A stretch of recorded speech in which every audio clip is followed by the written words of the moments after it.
Assalamualaikum warahmatullahi wabarakatuh. Pada kesempatan kali ini, kelompok 5 akan menjelaskan tentang bab 11, yaitu proses pemasaran dan perilaku konsumen.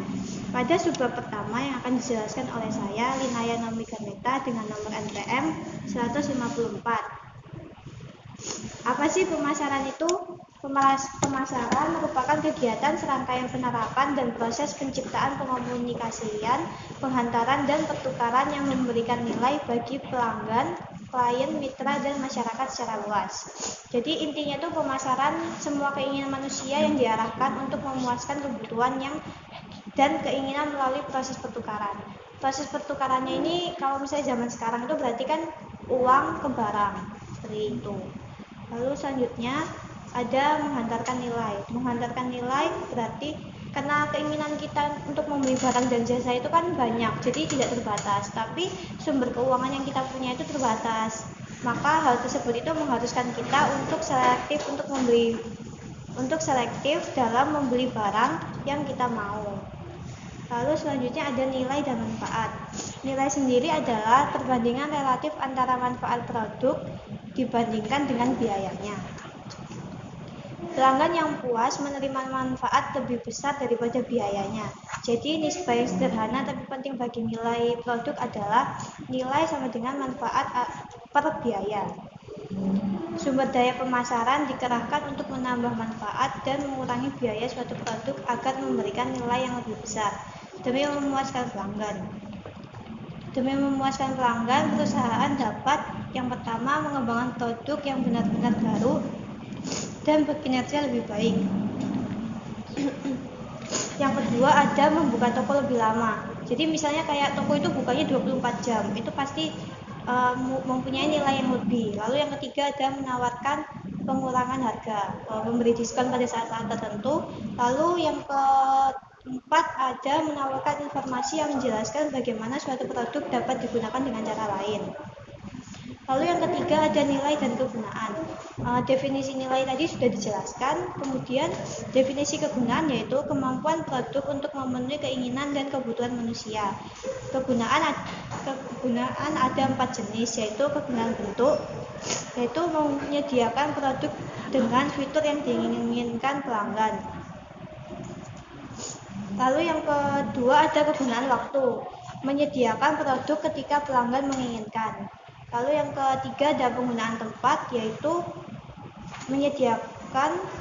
menciptakan kegunaan tempat dengan menjadikan produk mudah didapatkan. Kalau misalnya mudah didapatkan tuh misalnya kayak kita nggak harus ke tempat itu untuk bisa mendapatkan suatu produk.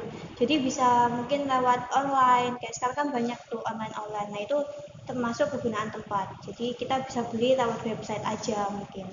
Lalu yang keempat ada kegunaan kepemilikan. Kegunaan kepemilikan berarti menciptakan kegunaan kepemilikan dengan mengalihkan kepemilikan produk kepada pelanggan dengan menetapkan harga jual, membuat ketentuan pembayaran secara kredit bagi pelanggan jika perlu menggunakan dokumen kepemilikan. Lalu yang selanjutnya ada barang, jasa, dan ide. Nah, kalau misalnya pemasaran barang kan pasti banyak yang kalian tahu di kehidupan sehari-hari itu dari barang berwujud. Nah, jadi kalau misalnya barang berwujud sendiri yang dilakukan pemasaran itu ada dua. Ada barang konsumsi sama barang industri. Kalau barang konsumsi itu produk fisik yang dibeli oleh konsumen untuk penggunaan pribadi. Highlightnya ada di penggunaan pribadi. Sedangkan untuk barang industri itu produk fisik yang dibeli oleh perusahaan untuk menghasilkan produk lain. Highlightnya ada di perusahaan yang membeli untuk menghasilkan produk lain. Jadi perbedaannya itu. Terus yang kedua itu ada jasa. Walaupun di kehidupan sehari-hari itu kita tahunya kayak pemasaran itu tentang barang berwujud, tapi jasa ini juga butuh pemasaran. Kayak jasa sendiri adalah produk yang nggak berwujud seperti informasi, kualitas, atau kegiatan yang bisa dibeli. Kayak saran profesional itu juga termasuk jasa. Saran profesional itu kan bisa kayak psikolog, konsultan, dan lain-lain. Terus yang terakhir pemasaran itu juga mempromosikan ide, kayak ide-ide dalam hal kampanye dan lain sebagainya. Lalu yang keempat ada pemasaran hubungan dan manajemen pelanggan. Yang di-highlight dalam pemasaran hubungan dan manajemen hubungan pelanggan itu yang pertama ada pemasaran hubungan. Pemasaran hubungan adalah strategi pemasaran yang menekankan pada upaya menjalin hubungan jangka panjang dengan pelanggan dan pemasok. Lalu ada manajemen hubungan pelanggan. Manajemen hubungan pelanggan adalah metode sistematis digunakan perusahaan untuk membangun hubungan informasi yang lebih baik dengan klien.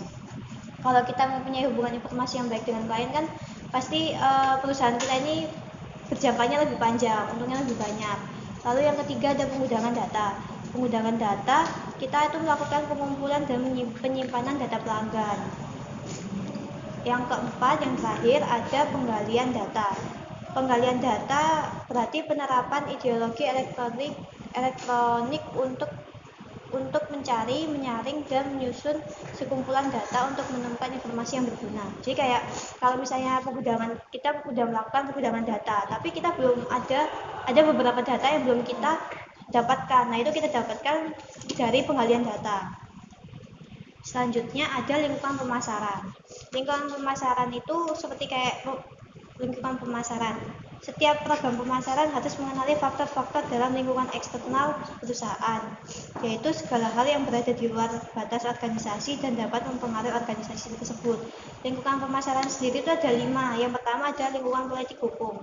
Nah, lingkungan politik hukum ini lebih ke hubungan antara dunia bisnis dan pemerintah. Jadi kayak pemerintah kan pasti mengeluarkan aturan-aturan tentang bisnis kan di negaranya. Terus kayak contohnya itu kayak undang-undang lingkungan yang menentukan nasib perusahaan industri kayak gitu. Yang kedua ada lingkungan sosiobudaya. Lingkungan sosiobudaya sendiri kan kayak itu mencakup kebiasaan, adat, nilai, dan karakteristik kependudukan masyarakat sebagai tempat berfungsi organisasi. Budaya itu juga kita perlu karena ya kita juga dalam suatu melakukan pemasaran budaya sendiri kita juga harus beradaptasi dengan budaya yang lingkungannya kita lakukan pemasaran. Lalu yang ketiga ada lingkungan teknologi. Teknologi kan berarti seluruh cara perusahaan menciptakan nilai bagi berbagai pihak yang terkait. Karena sekarang ini kayak produk baru itu membuat produk lama ketinggalan, istilahnya kan kayak gitu. Jadi kayak perusahaan pasti mau memaksimalkan penggunaan teknologi untuk membuat produk-produk baru.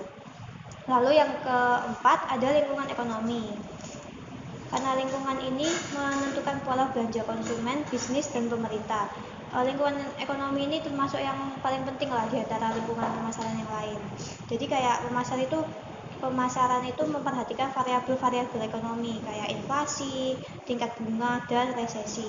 Jadi kayak mereka itu memantau siklus bisnis secara umum untuk mengantisipasi tren belanja dan konsumen dan bisnis.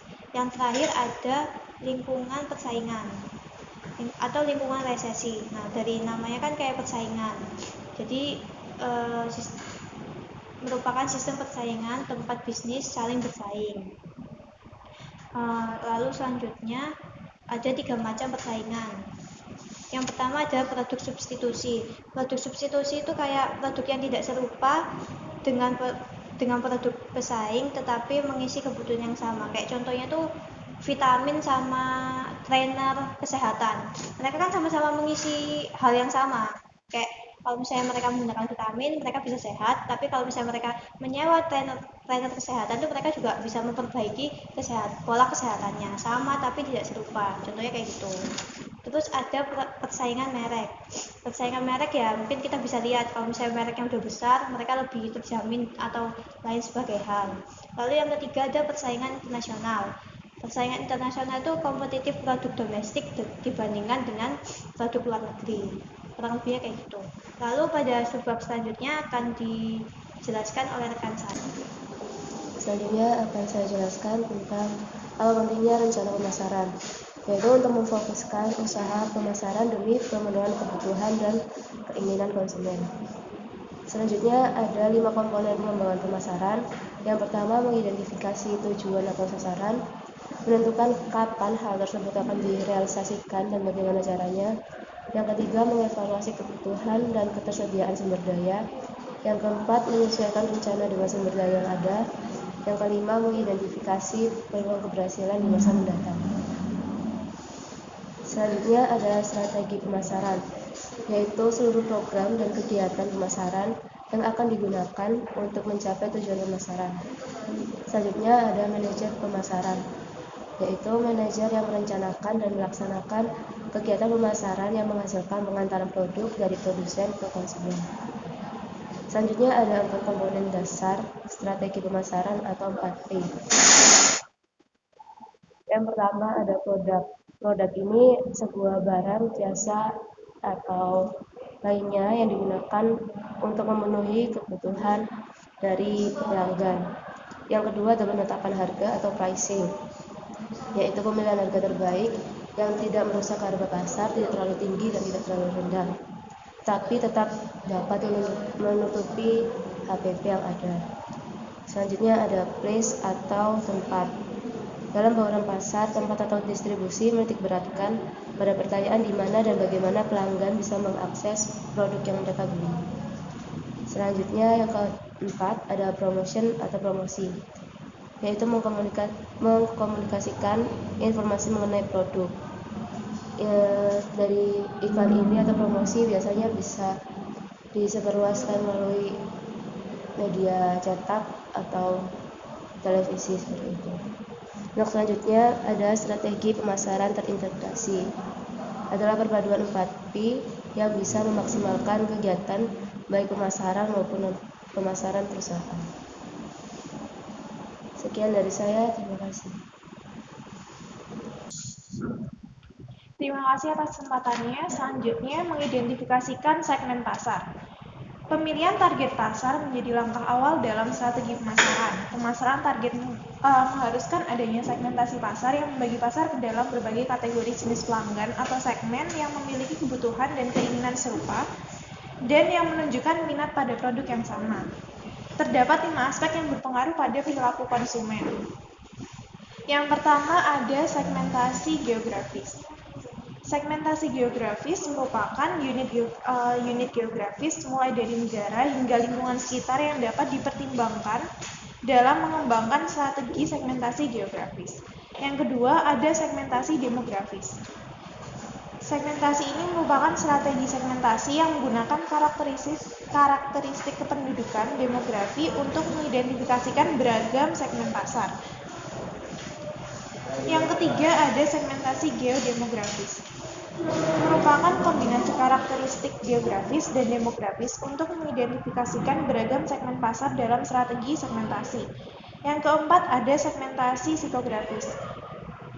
Jadi segmentasi ini merupakan strategi segmentasi yang menggunakan karakteristik psikografis untuk mengidentifikasikan beragam segmen pasar. Contohnya kayak gaya hidup, opini, minat, dan sikap. Yang terakhir ada segmentasi perilaku. Segmentasi perilaku ini merupakan strategi segmentasi yang menggunakan variabel perilaku, yaitu pola perilaku yang ditunjukkan oleh sekelompok orang untuk mengidentifikasikan beragam segmen pasar. Selanjutnya, riset pemasaran. Riset pemasaran atau marketing research merupakan studi mengenai kebutuhan dan keinginan konsumen serta bagaimana mencari cara terbaik agar dapat memenuhi kebutuhan dan keinginan tersebut, yang merupakan sarana yang sangat berpengaruh dalam memperoleh informasi untuk membuat keputusan. Peran riset pemasaran sendiri untuk meningkatkan daya saing dengan cara memperjelas interaksi di antara pemangku kepentingan perusahaan, termasuk pelanggan, variabel pemasaran, faktor lingkungan, dan keputusan pemasaran. Terdapat 5 langkah dalam melaksanakan riset pasar. Yang pertama adalah meneliti situasi saat ini. Jadi, di dalam set ini, yang kita lakukan adalah kita harus mengetahui apa yang dibutuhkan dan apa yang dilakukan untuk memenuhinya. Yang kedua ada memilih metode riset. Dalam memilih dari beragam metode yang ada, pemasar harus mempertimbangkan efektivitas dan biaya dari beragam pilihan tersebut. Yang ketiga ada mengumpulkan data. Di dalam pengumpulan data terdapat 2 jenis data, yaitu data primer dan data sekunder. Data primer merupakan data yang baru dari penelitian yang dilakukan, sedangkan data sekunder merupakan data yang sudah tersedia melalui penelitian sebelumnya. Yang keempat, ada menganalisis data. Langkah ini berisi penyusunan data menjadi sebuah informasi yang berguna dalam riset pasar. Yang kelima, ada membuat laporan. Laporan yang dibuat harus merangkum metodologi penelitian dan temuannya. Laporan juga harus mengidentifikasikan solusi dan memberikan rekomendasi tindakan yang harus dilakukan. Selanjutnya, metode riset. Keberhasilan penelitian bergantung pada metode yang digunakan tim penelitian. Terdapat 4 metode riset. Yang pertama ada observasi. Observasi merupakan metode riset yang mengumpulkan data melalui pengamatan dan catatan perilaku konsumen. Yang kedua ada survei, di mana survei ini peneliti berinteraksi dengan orang-orang untuk mengumpulkan data baik melalui penggunaan kuesioner, telepon, dan wawancara langsung. Yang ketiga ada kelompok fokus. Kelompok fokus merupakan metode riset yang menggunakan sekelompok orang dari populasi yang lebih besar agar mengemukakan sikap, opini, dan keyakinan akan suatu produk dalam diskusi terbuka. Yang terakhir ada eksperimen. Eksperimen ini di dalamnya membandingkan tanggapan individu yang sama atau mirip pada situasi yang berbeda-beda. Sekian dari saya, Nadia Ramadhani, NPM 150.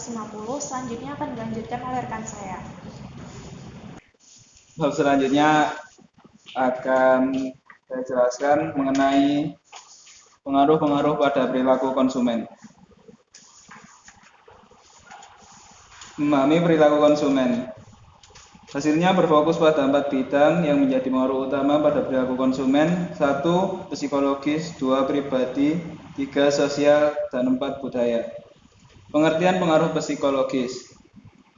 Psychological influence mencakup motivasi, persepsi, kemampuan belajar, dan sikap seseorang. Pengaruh pribadi, personal influence mencakup gaya hidup, kepribadian, dan status ekonomi. Pengaruh sosial, social influence mencakup keluarga, pemimpin opini, orang yang mendapatnya didengarkan oleh orang lain, dan kelompok referensi lain seperti teman, rekan kerja, dan kolega seprofesi. Yang keempat, pengaruh budaya, cultural influence mencakup budaya atau cara hidup yang membedakan satu kelompok besar dengan kelompok lain. Subkultur, kelompok yang lebih kecil yang berbagi nilai bersama, dan kelas sosial atau pemeringkatan budaya dari kelompok berdasarkan kriteria-kriteria tertentu seperti latar belakang, pekerjaan, dan pendapatan. Meskipun faktor-faktor ini bisa memberikan dampak besar pada pilihan konsumen, efeknya terhadap pembelian aktual terkadang lemah atau tidak terasa. Sebagian konsumen misalnya memperlihatkan loyalitas merek atau brand loyalty yang tinggi, sehingga mereka secara rutin membeli produk tersebut. Proses pembelian oleh konsumen. Pengenalan masalah atau kebutuhan. Pengenalan kebutuhan juga terjadi saat Anda berkesempatan untuk mengubah kebiasaan berbelanja. Ketika Anda memperoleh pekerjaan pertama setelah lulus kuliah, penghasilan baru yang diperoleh memungkinkan Anda untuk membeli barang-barang yang dulunya tidak terjangkau. Pencarian informasi. Setelah mengenali suatu kebutuhan, konsumen sering kali mencari informasi. Pencarian ini tidak selalu dilakukan secara ekstensif, tetapi sebelum membuat keputusan utama untuk membeli, sebagian besar orang mencari informasi dari sumber pribadi, sumber publik, dan pengalaman. Yang ketiga, evaluasi alternatif. Memiliki pemahaman mengenai produsen tersebut dan perbedaan produknya masing-masing, dengan menganalisis atribut produk, harga, prestise, serta kualitas dari kumpulan pertimbangan. Konsumen membandingkan beragam produk sebelum akhirnya memutuskan suatu produk yang memenuhi kebutuhannya. Yang keempat, keputusan pembeli. Pada akhirnya, konsumen membuat keputusan membeli didasarkan pada motif rasional, motif emosional, atau keduanya. Motif rasional atau rasional motif mencakup evaluasi logis atas jumlah atribut produk, biaya, kualitas, dan kegunaannya. Motif emosional atau emosional motif mencakup faktor-faktor non-objektif dan juga kemampuan sosialisasi, meniru orang lain, dan estetika. Yang kelima, evaluasi pasca pembelian. Kegiatan pemasaran tidak berhenti dengan terjualnya produk. Yang terjadi setelah penjualan pun juga penting. Tenaga pemasaran ingin konsumennya puas setelah membeli produknya sehingga konsumen diharapkan akan membelinya kembali. Selanjutnya saya akan mempresentasikan mengenai perilaku pemasaran dan pembelian oleh organisasi. Perkenalkan, nama saya Anggreni Kusumawardani, NPM 140. Sebelumnya saya akan menjelaskan singkat mengenai pengertian pasar konsumen dan pasar bisnis. Jadi pasar konsumen ialah transaksi tukar-menukar barang antara produsen dengan konsumen rumah tangga. Sedangkan pada pasar bisnis adalah proses tukar-menukar barang yang terjadi antara perusahaan satu dengan perusahaan lainnya untuk dijual kembali maupun untuk dijadikan bahan baku suatu produk. Pemasaran bisnis melibatkan pasar organisasi 4 kategori B2B atau business to business. Yang pertama ialah pasar perusahaan jasa atau service companies. Perusahaan yang bergerak dalam bisnis penyediaan jasa kepada masyarakat yang mengonsumsi jasa. Yang kedua yaitu pasar industri atau industrial market. Pasar organisasi yang terdiri dari perusahaan yang membeli barang yang diubah menjadi produk lain atau digunakan dalam proses produksi. Jadi dalam kegiatannya produsen akan membeli perlengkapan maupun peralatan yang dibutuhkan dalam proses pembuatan suatu produk dari perusahaan lain. Yang ketiga yaitu pasar perdagangan perantara atau reseller market. Ialah pasar organisasi yang terdiri dari para perantara yang membeli dan menjual kembali barang yang jadi. Sebagai contoh, para pedagang grosir maupun pengecer yang membeli produk dari orang lain dan dijual kembali kepada konsumennya. Selanjutnya yaitu pasar pemerintah dan kelembagaan atau institutional market. Ialah pasar organisasi yang terdiri dari pembeli barang dan jasa dari kalangan non-pemerintah. Selanjutnya yaitu perilaku pembelian B2B. Yang pertama ialah perbedaan pembeli. Karakter pembeli industri dan pembeli konsumen sangatlah berbeda. Jadi perbedaannya seperti yang pertama, pembeli industri membeli dalam jumlah besar dan pembeli merupakan kalangan profesional. Mereka telah memiliki informasi yang baik mengenai produk mereka yang akan mereka beli, sehingga mereka bisa menentukan keputusan yang baik untuk membeli atau tidak.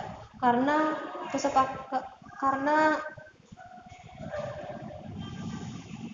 keputusan terbaik tersebut akan bersangkutan dengan kesuksesan perusahaannya. Yang kedua yaitu sebagai profesional pembeli B2B terlatih dalam melakukan negosiasi tentang ketentuan pembelian.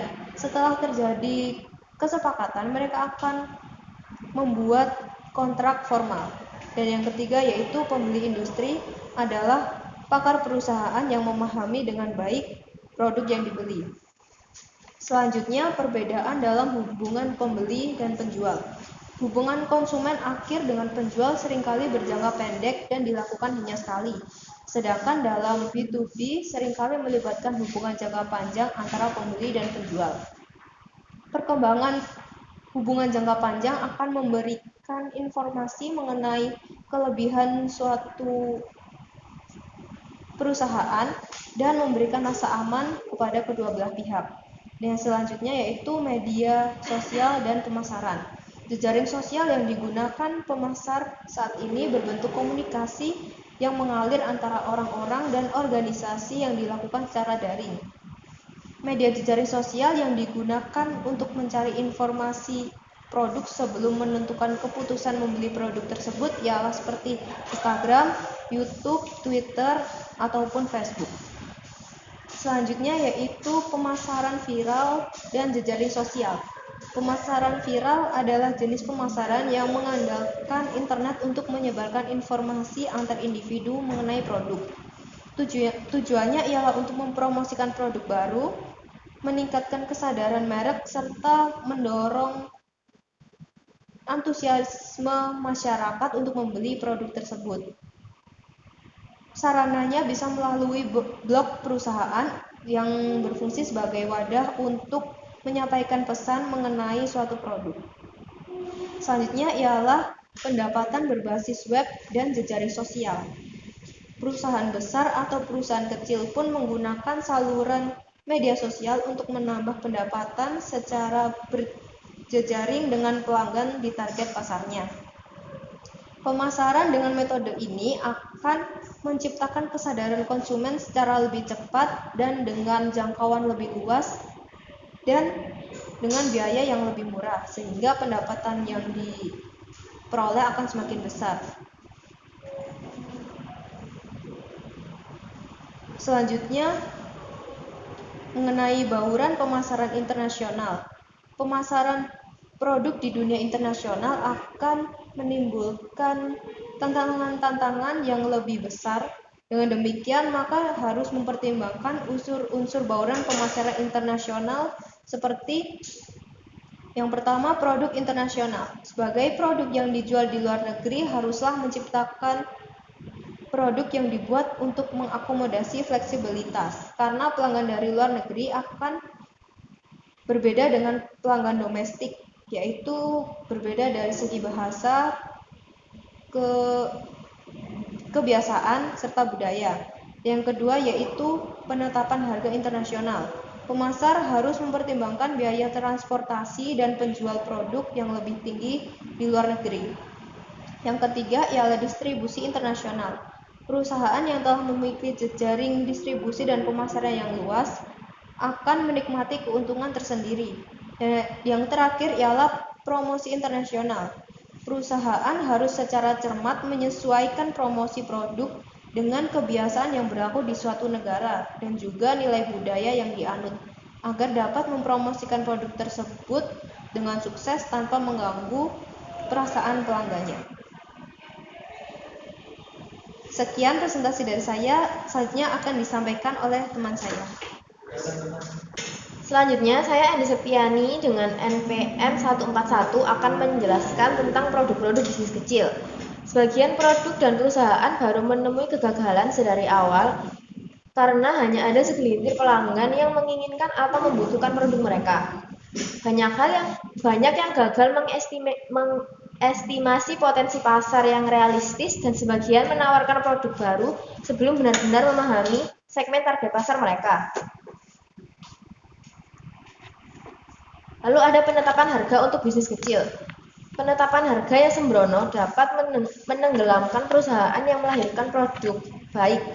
Kesalahan penetapan harga untuk bisnis kecil berawal dari kegagalan memperkirakan pengeluaran operasional secara akurat. Selanjutnya ada distribusi untuk bisnis kecil. Kemampuan banyak bisnis kecil untuk menarik dan mempertahankan pelanggan sebagian bergantung pada pilihan lokasi berjualan, terutama bagi bisnis jasa baru. Kemudian promosi untuk bisnis kecil. Bisnis kecil yang sukses merencanakan biaya promosi sebagai bagian dari biaya awal pendirian usaha. Sekian dari kelompok kami. Mohon maaf apabila ada kekurangan atau salah kata. Wassalamualaikum warahmatullahi wabarakatuh.